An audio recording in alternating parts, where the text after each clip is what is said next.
मेहनतकश इस दुनिया से जब अपना हिस्सा मांगेंगे, एक बाग नहीं एक खेत नहीं हम सारी दुनिया मांगेंगे।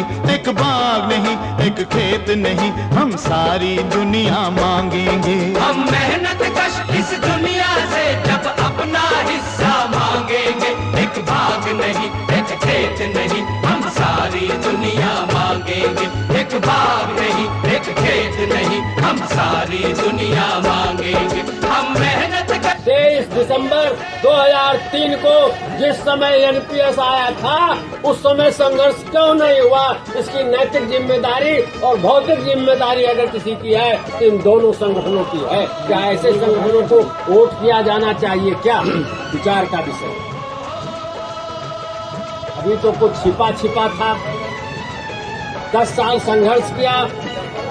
एक बात और बताना चाहूंगा, जब दिसंबर 23 में ये एनपीएस आया तो किसकी सरकार थी? एनडीए की, भाजपा नीति सरकार थी उस समय। लोग कहते हैं कि सरकारें बदलने से सब कुछ बदलता है। 2004 से इस देश में जो यूपीए की सरकार आई, उस सरकार में एनडीए को छोड़कर कांग्रेस, कम्युनिस्ट, सोशलिस्ट, सपा, बसपा, ममता, समता, जमता जितने थे सब थे उसमें। क्या एनपीएस खत्म हो गया क्या? सरकार बदलने से अगर मजदूरों की किस्मत बदलती तो 2004 के बाद जब दूसरी सरकार आई थी एनपीएस उसी समय हट जाना चाहिए, लेकिन नहीं हटा। न संघर्ष हुआ और न सरकार बदलने से एनपीएस बदला, बल्कि यूपीए सरकार ने पीएफआरडीए बिल ला करके और उसको मजबूत कर राजनीतिक दलों के भरोसे मजदूरों की किस्मत नहीं बदलने वाली है। जान लीजिए, बहुत स्पष्ट कहता हूँ, किसी भी दल की सरकार हो कैसे बदलेगी तो आपके बल पर बदलेगी। ये जो यूनियनों को मान्यता देने का कि डेमोक्रेटिक तरीका, चुनाव का जो तरीका इंट्रोड्यूस हुआ है, ये इन दो संगठनों के कारण नहीं हुआ है, ये भारतीय रेलवे मजदूर संघ के कारण हुआ है। 2007 में चुनाव हुआ, 2013 में चुनाव हुआ, उनको वोट पड़ा और वोट पड़ने का फायदा क्या हुआ? मांगते मांगते ओपीएस आ गया यूपीएस। कहते हैं कि गए थे नमाज पढ़ने, गले पड़ गया रोजा। चौबे जी गए थे छब्बे बनने और कातिब्बे बन के आ गए। ठीक है ना, है ना कहावत है कि पंडित जी गए थे चौबे बनने और छब्बे बन के आ गए। एनपीएस था तो भी संघर्ष नहीं हुआ, एनपीएस को छोड़ करके आज यूपीएस आ गया, फिर हमने उसका समर्थन करके अभी तो बेशर्मी से समर्थन किया, बेशर्मी से। आखिर क्या होना चाहिए? अब आप सरकार को दोष नहीं दे सकते, सरकार ने गेंद आपके पाले में डाली है। अब आप सरकार को दोष नहीं दे सकते। अगर आप अपनी मांग पर स्टैंड नहीं कर सकते हैं तो सरकार तो सरकने के लिए होती है, खुद भी सरकेगी और आपको भी सरकाएगी। आप पतली गली से निकल लो।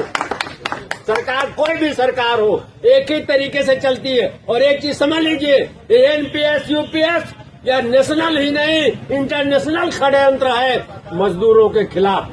या इंटरनेशनल मॉनेटरी फंड का षड्यंत्र है मजदूरों के खिलाफ। ये इतनी आसान लड़ाई नहीं है, इसको मिल करके लड़ना होगा। लड़ने के लिए कटना होगा, कुछ लोगों को मिटना भी होगा। समझ लीजिए, इतनी आसान लड़ाई हम लोग तैयार हैं। तो मित्रों, अभी यूपीएस का समर्थन कर आए लोग, अब हमको आपको विचार करना है। और यहाँ जो लोग भी सुन रहे हैं बात को, एक चीज समझ लीजिए, यह साधारण चुनाव नहीं है। यह चुनाव आपकी जो ओपीएस की डिमांड है, जो ओपीएस पा रहे हैं उनको तो कोई फर्क नहीं पड़ता है, लेकिन उनका नैतिक दायित्व है, नैतिक कर्तव्य है कि आने वाली पीढ़ी के लिए वो संघर्ष में शामिल हो। और जो एनपीएस वाले हैं वो सीधे प्रभावित होते हैं, उनको ये सोचना है क्या करना। अगर दोनों वर्तमान संगठनों को आपने वोट दिया, मतलब आपने यूपीएस को वोट दिया, और 1/4/2025 से अभी यूपीएस का नोटिफिकेशन नहीं हुआ है, अगर आपने इन दोनों वर्तमान संगठनों को वोट किया तो यूपीएस का नोटिफिकेशन होगा और 1/4/2025 से वो लागू हो जाएगा। अगर आपको इसमें परिवर्तन चाहिए, सरकार को सिग्नल चाहिए, सरकार को मैसेज भेजना है, क्या मैसेज भेजना है? आपको दिल्ली नहीं जाना है, आपको धरना नहीं करना है, आज आपको प्रदर्शन नहीं करना है, आज आपको एक मोहर लगानी है।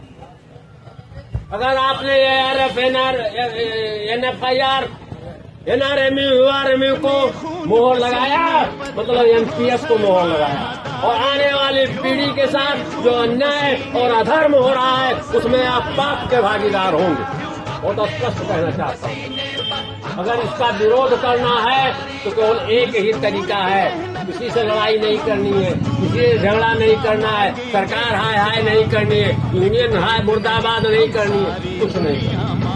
4 और 5, 6 को जो चुनाव होने वाला है उसमें इन दोनों संगठनों के खिलाफ अपना वोट करके यूपीएस के विरोध में, ओपीएस के समर्थन में अपना मत व्यक्त करें। अगर इसमें आप जीतेंगे